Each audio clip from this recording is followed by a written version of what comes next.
사도신경으로 신앙 고백 드림으로 새벽 예배 시작합니다. 전능하사 천지를 만드신 하나님 아버지를 내가 믿사오며 그 외아들 우리 주 예수 그리스도를 믿사오니 이는 성령으로 잉태하사 동정녀 마리아에게 나시고 본디오 빌라도에게 고난을 받으사 십자가에 못 박혀 죽으시고 장사한 지 사흘 만에 죽은 자 가운데서 다시 살아나시며 하늘에 오르사 전능하신 하나님 우편에 앉아 계시다가 저리로서 산자와 죽은 자를 심판하러 오시리라.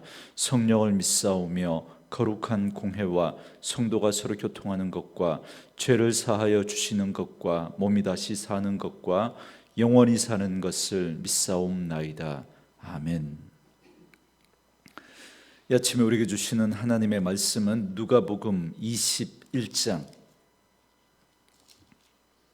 누가복음 21장 5절에서 19절 말씀까지. 누가복음 21장 5절에서 19절 말씀까지입니다. 우리 말씀 찾으셨으면 한 목소리로 같이 읽습니다. 어떤 사람들이 성전을 가리켜 그 아름다운 돌과 헌물로 꾸민 것을 말하며 예수께서 이르시되 너희 보는 이것들이 날이 이르면 돌 하나도 돌 위에 남지 않고 다 무너뜨려지리라. 그들이 물어 이르되 선생님이여 그러면 어느 때에 이런 일이 있겠사오며 이런 일이 일어나려 할 때에 무슨 징조가 있사오리이까? 이르시되 미혹을 받지 않도록 주의하라. 많은 사람이 내 이름으로 와서 이르되 내가 그러하며 때가 가까이 왔다 하겠으나 그들을 따르지 말라. 난리와 소요의 소문을 들을 때에 두려워하지 말라. 이 일이 먼저 있어야 하되 끝은 곧 되지 아니하리라. 또 이르시되 민족이 민족을 나라가 나라를 대적하여 일어나겠고 곳곳에 큰 지진과 기근과 전염병이 있겠고 또 무서운 일과 하늘로부터 큰 징조들이 있으리라.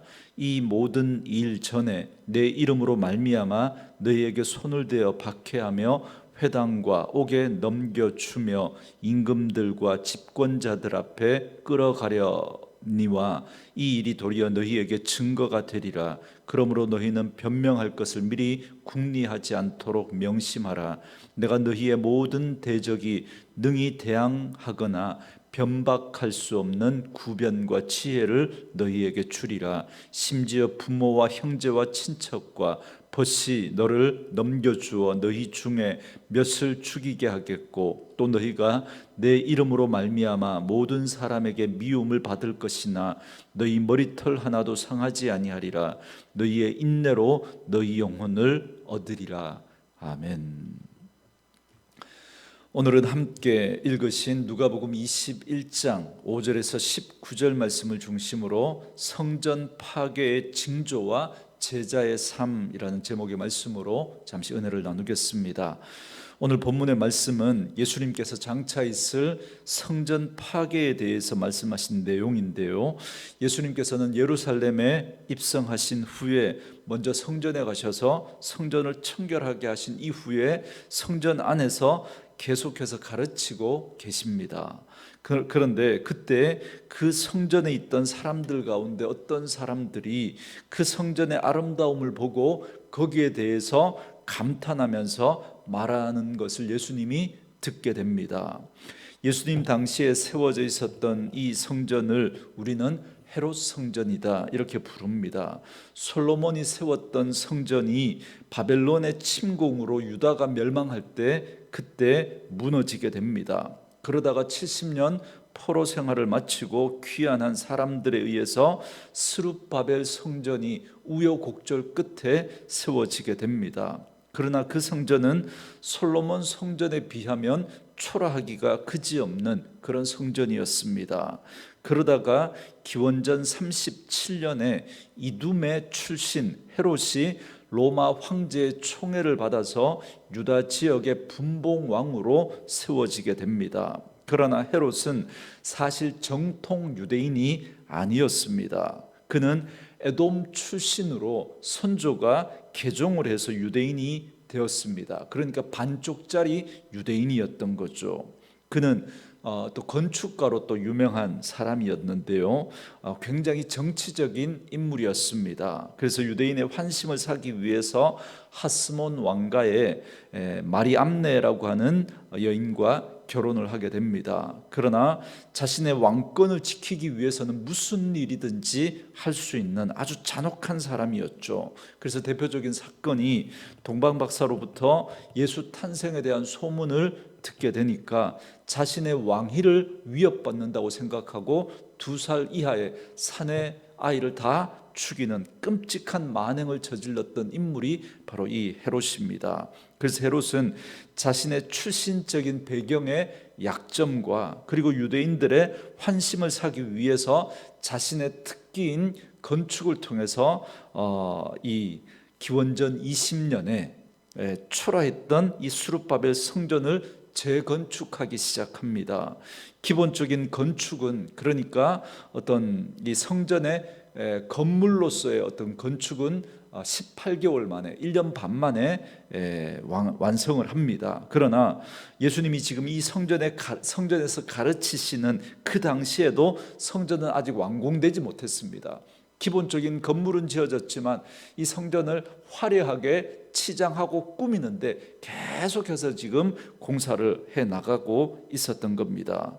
요한복음 2장 20절에 보면 성전이 46년에 걸쳐서 완성이 되었다고 하지만 역사가들은 헤롯이 죽고 68년이 지난 뒤에 기원 후 64년 헤롯 아그리파 2세 때 비로소 성전이 완공되었다, 그렇게 말을 합니다. 그러니까 기본적인 건물을 짓고 난 다음에 성전을 화려하게 꾸미는데 많은 시간을 들였던 겁니다. 그래서 총 84년의 시간이 걸립니다. 그래서 예수님이 이 성전에서 가르치시고 있는 그 당시에도 기본적인 성전은 만들어졌지만 계속해서 성전을 꾸미고 있었던 거예요. 그러니 여러분, 그 성전이 얼마나 화려했겠습니까? 역사가 요세푸스에 의하면 이 당시 성전의 사방을 금으로 도금을 했다고 합니다. 그래서 멀리서 보면 눈이 부셔서 성전을 제대로 바라볼 수가 없었답니다. 해가 반사돼서 비치는 그 빛 때문에 제대로 볼 수가 없을 정도였다고 합니다. 그리고 성전의 지붕은 새들이 앉지 못하도록, 이 새들이 앉아서 또 이렇게 하면 배설물을 하고 하면 산화되잖아요. 그런 걸 막기 위해서 그 성전 지붕에 못을 박아서 새를 앉지 못하도록 했는데 그 못이 다 금이었다고 합니다. 그러니 여러분, 얼마나 화려했겠습니까? 지금도 이스라엘에 가면 성전의 외벽 중에 유일하게 남아있는 통곡의 벽이 있는데 이 벽은 시대별로 이렇게 돌들이 이렇게 쌓여져 있다고 합니다. 그런데 이 헤롯 때 쌓은 이 부분의 돌들이 가장 멋있고 크고 화려하고 이렇게 돌에 어떤 멋까지 이렇게 부렸다고 합니다. 그러니 거대한 돌과 금으로 조화된 이 성전의 모습과 또 그 성전 안에 화려하게 꾸며진 그 도구들을 보고 사람들은 감탄을 할 수밖에 없었던 겁니다. 그래서 예수님께서 이 성전에 가르치고 있을 때 어떤 무리들이 아마 이 성전에 처음 왔는 그런 처음 보는 사람일 수도 있겠고요.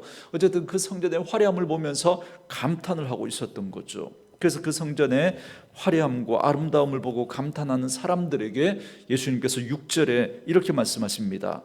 너희 보는 이것들이 날이 이르면 돌 하나도 돌 위에 남지 않고 다 무너뜨려지리라 그럽니다. 예수님은 성전을 보며 감탄하고 있는 그들에게 장차 성전에 임할 미래의 멸망에 대한 이야기를 말씀하고 계신 겁니다. 그러자 이 말을 들었던 무리들이 예수님에게 이렇게 묻습니다. 7절 말씀에 선생님이여, 그러면 어느 때 이런 일이 있겠사오며 이런 일이 일어나려 할 때에 무슨 징조가 있사오리까 그럽니다. 그들은 성전 파괴를 세상의 종말로 생각했던 것 같습니다. 그러나 여러분, 말씀을 잘 읽어보시면 예수님은 예루살렘 성전의 멸망과 세상의 종말을 분리하고 계십니다. 여러분, 9절 말씀 뒷부분에 보면 이렇게 말씀하시죠. 이 일이 먼저 있어야 하되 끝은 곧 되지 아니하리라 그럽니다. 여러분, 성전이 이 멸망하는, 무너지는 이것이 어떤 이 마지막 때에 있을 어떤 그런 징조 중에 하나일 수는 있지만, 그러나 이것으로 마지막 때가 되었다, 마지막은 아니라는 거죠. 아직 더 있다는 거예요. 더. 그걸 지금 분명하게 이야기하면서 이 성전 파괴가 최종 심판의 사건은 아니라는 걸 예수님께서 분명히 말씀하고 있습니다. 여러 징조 가운데 하나라는 거죠.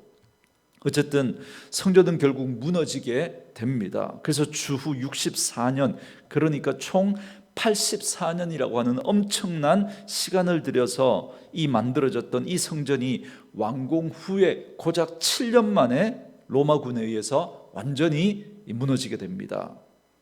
AD 71년 로마의 디도 장군에 의해서 성전이 파괴되지 않습니까? 그러니까 완공되고 난 다음에 무너지기까지 그 시간이 고작 7년밖에 걸리지 않았던 겁니다.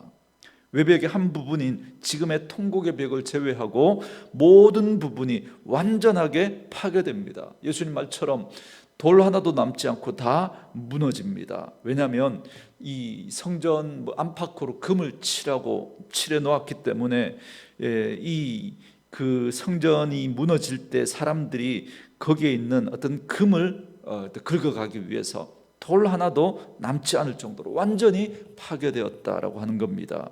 그렇게 화려하였던 성전, 그들이 그렇게 좋아했고 자랑스럽게 여겼던 그 성전이 그들은 영원할 줄로 알았습니다. 왜요? 이곳은 하나님이 계신 성전이니까.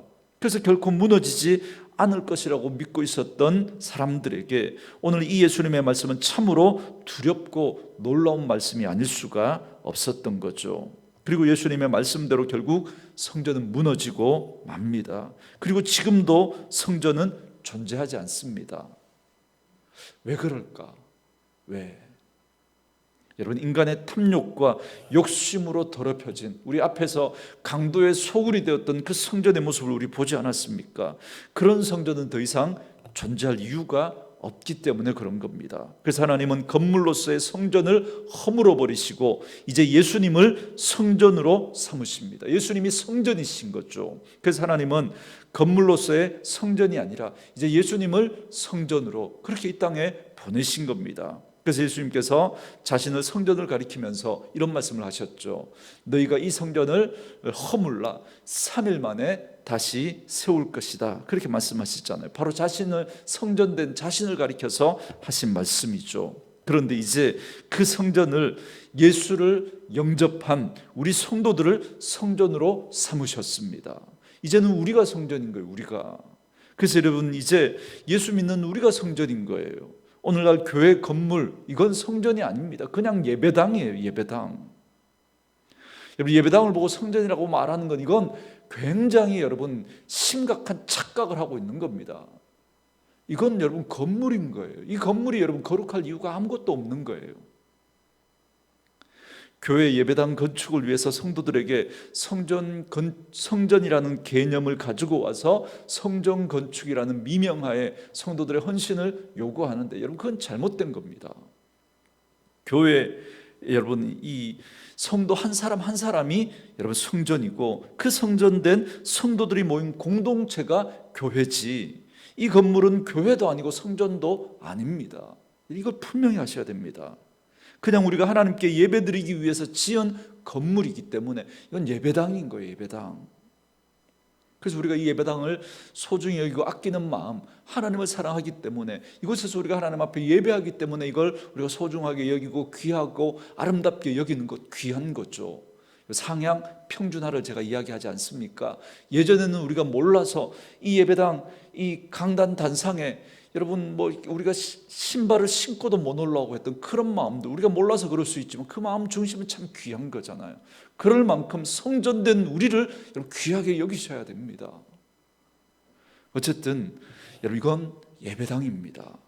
사랑하는 성도 여러분, 거듭거듭 말씀을 드리지만 사람들은 겉으로 드러난 외형적인 모습과 크기와 규모와 화려함과 아름다움을 보고 거기에 감탄하지만 하나님은 그 중심을 보십니다. 중심을. 그래서 인간의 탐욕과 욕심으로 이미 강도의 소굴이 되어버린 그 성전은 무너질 수밖에 없었던 거예요. 오늘 우리의 모습은 여러분 어떻습니까? 겉으로 드러난 것에 마음 빼앗기고 미혹되고 있는 그런 우리의 모습은 아닌지 여러분 돌아보는 이 아침 될 수 있기를 원합니다. 정말 주님이 우리 안에 계신 성전으로 우리는 세상 가운데 구별된 모습으로 그렇게 살아가고 있는지 다시 한번 돌아보며 그렇게 구별된 모습으로 거룩한 성전의 삶을 살아갈 수 있는 저와 여러분 될 수 있기를 주님의 이름으로 축원합니다. 자, 그렇다면 여러분 이런 생각 한번 해보시겠습니까? 하나님께서 무너지지 않고 영원할 것 같았던 성전을 무너뜨리셨다면, 그렇다면 오늘날 성전된 우리 성도들도 때로는 고난을 당하고 무너지는 것 같은, 또 순교하는 그러한 일들이 일어날 수 있는 것 아니겠습니까? 오늘날 잘못된 기독교 성공주의는 이걸 부인합니다. 그래서 오늘 본문 18절에 나오는 이 말씀을 오해하는 거죠. 18절 말씀에 너희 머리털 하나도 상하지 아니하리라 그럽니다. 그러니까 하나님께서 우리 성도들을 보호하시기 때문에 털끝 하나도 상하지 않을 거라는 겁니다. 그러나 여러분 한 구절만 보시면 안 되고 문맥을 보셔야죠. 문맥을. 여러분 18절 앞에 나오는 문맥을 여러분 한번 보십시오. 12절에 보시면 예수 믿는 우리 성도들이 머리털이 상하는 걸 넘어서 내 이름으로 말미암아 너희에게 손대어 박해하며 회당과 옥에 넘겨주며 임금들과 직권자들 앞에 끌려가려니와 그럽니다. 16절에 보면 심지어 부모와 형제와 친척과 벗이 너희를 넘겨주어 너희 중에 몇을 죽이게 하겠고 그럽니다. 그리고 17절에서도 너희가 내 이름으로 말미암아 모든 사람에게 미움을 받게 될 거랍니다. 그러니 여러분 이 말씀은 예수 믿음의 만사 형통, 고난도 없고 병도 안 걸리고 뭐 하는 일마다 잘 되고 승승장구하고 여러분 뭐 이런 말이 아닌 거죠. 그렇다면 머리털 하나도 상하지 않게 될 거라고 하는 이 말씀을 그럼 도대체 무슨 말씀이겠습니까? 두 가지 의미가 있습니다. 하나는 영적인 의미죠. 그러니까 우리는 예수를 믿고 영원한 생명을 가진 자입니다. 그렇기 때문에 우리의 육신은 때로 고난과 아픔을 당할 수 있지만 그러나 우리의 영혼, 우리의 생명은 그 어떤 고난과 역경과 아픔 속에서도 머리털 하나에도 상하지 않는, 그러니까 아무런 영향도 받지 않을 거라는 겁니다. 아무리 우리를 고난과 환난 가운데 내어주더라도 우리의 영혼은, 우리의 영원한 생명은 여러분 건드릴 수 없다는 거예요. 손도 댈 수 없다는 거죠. 그리고 또 하나는 여러분 28절 말씀 앞에 하나님의 허락이 없으면 이라고 하는 조건절을 붙여서 이해하시면 됩니다. 그러니까 하나님의 허락이 없으면 세상 사람들이 하나님의 백성의 그 머리털 하나도 상하게 할 수 없다는 겁니다. 하나님의 허락이 없으면. 그렇다면 혹시 우리 지금 어떤 고난과 어려움과 역경과 아픔을 우리가 겪고 있다면 그건 여러분 무슨 말입니까?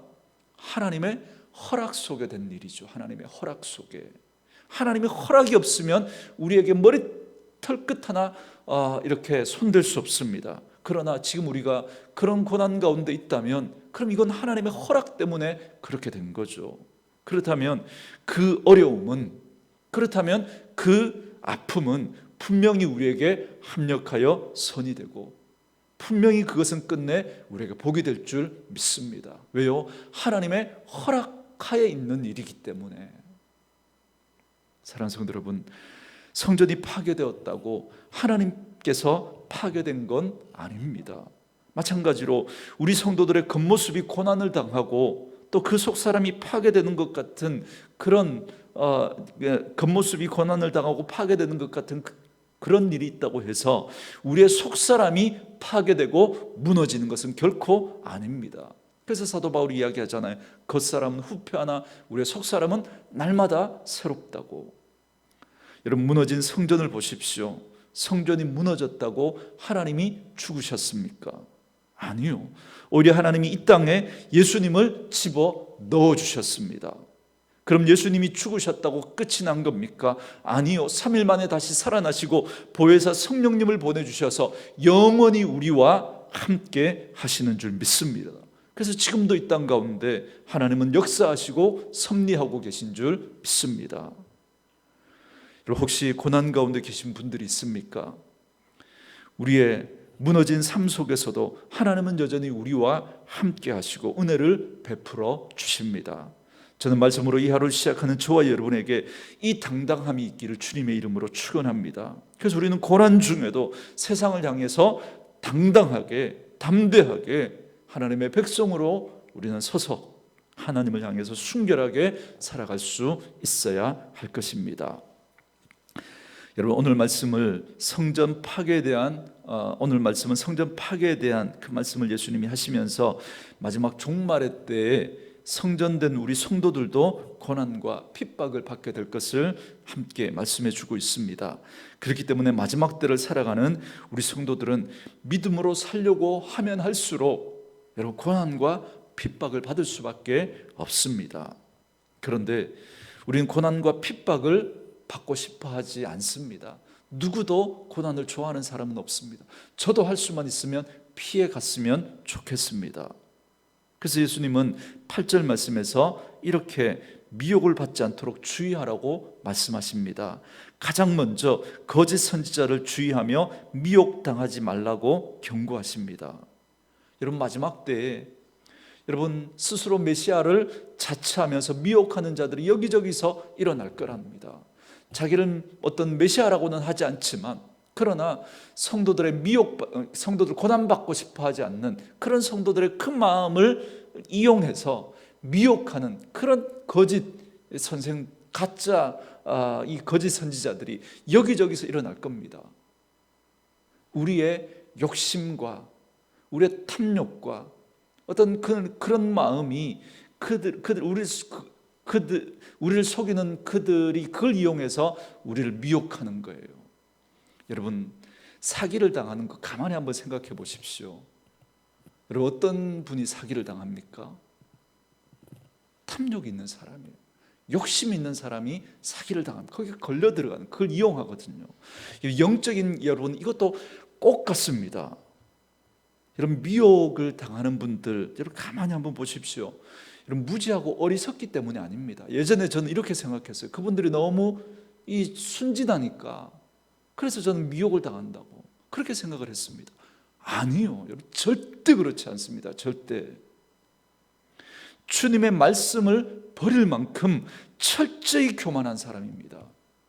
하나님의 말씀이 분명히 있는데도 자기의 욕심과 어떤 야망과 어떤 그런 탐욕이 하나님의 말씀을 무시할 만큼, 그래서 내가 원하는 것을 털썩 붙들 만큼 교만한 거예요. 그 사람에게 쉽게 속임을 당할 만큼 여러분 그건 순진한 게 아니라 거기에 분명히 탐욕이 있습니다. 욕심이 있습니다. 자기 생각이 있습니다. 교만함이 있습니다. 살벌한 자기중심과 이기주의가 그 속에 도사리고 있습니다. 여러분, 한번 가만히 한번 잘 돌아보십시오. 혹시 여러분 미혹을 당한 적이 있습니까? 한번 참 가만히 한번 잘 돌아보십시오. 거기에는 분명히 거기에는 우리의 탐욕과 욕심과 교만이 거기에 도사리고 있었을 겁니다. 거기에 분명히 하나님의 말씀보다 높아진 내 생각이 거기 있었을 겁니다. 내 탐욕과 이기심, 교만이 맞물리니까 미혹을 받는 거예요. 그래서 미혹을 당하는 건 여러분 실수나 여러분 그게 아닌 거예요. 마귀에게 자기의 영혼을 파는 일입니다. 부디 요동하지 마시고 말씀을 분별하고 말씀 안에 말씀을 따라 살아갈 수 있는 분들 될 수 있기를 주님의 이름으로 축원합니다. 여러분, 지금은 미혹의 때입니다. 분별하셔야 돼요. 우리 안에 하나님보다 높아진 우리의 생각, 우리의 욕심, 탐욕이 있다면 미혹당할 수 있습니다. 분별하시고 하나님의 말씀으로 인해서 이 시대를 바르게 분별하고 미혹되지 않고 말씀 속에 살아가는 저와 여러분 되어줄 수 있기를 주의 이름으로 축원합니다. 우리 주신 말씀 생각하면서 이 찬양 들으시고 우리 기도한 시간 갖겠습니다.